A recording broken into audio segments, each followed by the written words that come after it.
Palakkad Nenmara ഇരട്ടക്കൊലപാതക case പ്രതി ചിന്താമരിയെ remand ചെയ്തു. Alathur judicial magistrate കോടതിയാണ് പ്രതിയെ റിമാൻഡ് ചെയ്തത്. തന്നെ 100 വർഷം ജയിലിൽ അടയ്ക്കുമെന്ന് പ്രതി കോടതിയിൽ പറഞ്ഞു.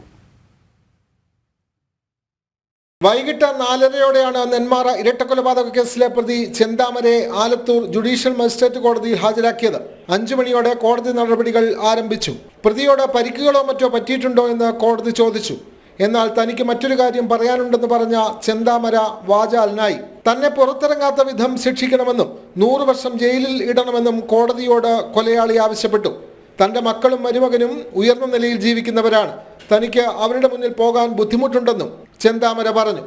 തുടർന്ന് കോടതി പ്രതിയെ 14 ദിവസത്തേക്ക് റിമാൻഡ് ചെയ്തു. പ്രതി മനസ്താപമില്ലാത്ത കുറ്റവാളിയാണെന്നാണ് റിമാൻഡ് റിപ്പോർട്ടിൽ പറയുന്നത്.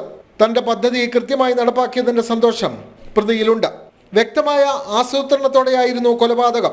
ഇതിനായി ദിവസങ്ങൾക്ക് മുമ്പ് കൊടുവാൾ വാങ്ങി. പ്രതി പോലീസിനെ തെറ്റിദ്ധരിപ്പിക്കാൻ ശ്രമിച്ചതായും കൊല നടത്തിയത് പൂർവ്വ വൈരാഗ്യം മൂലമാണെന്നും റിമാൻഡ് റിപ്പോർട്ടിൽ പറയുന്നു.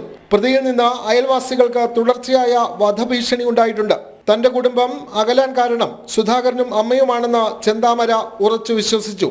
കൊല്ലപ്പെട്ട സുധാകരന്റെ 2 പെൺമക്കൾക്ക് ഭീഷണിയുണ്ടെന്നും പ്രതി പുറത്തിറങ്ങിയാൽ സാക്ഷികൾക്ക് ഭീഷണിയാണെന്നും റിമാൻഡ് റിപ്പോർട്ടിലുണ്ട്. കോടതിയിൽ നിന്നും ആലത്തൂർ താലൂക്ക് ആശുപത്രിയിൽ എത്തിച്ച് വൈദ്യപരിശോധന നടത്തിയ പ്രതിയെ പിന്നീട് ആലത്തൂർ സബ് ജയിലിലേക്ക് മാറ്റി. ജനം, പാലക്കാട്.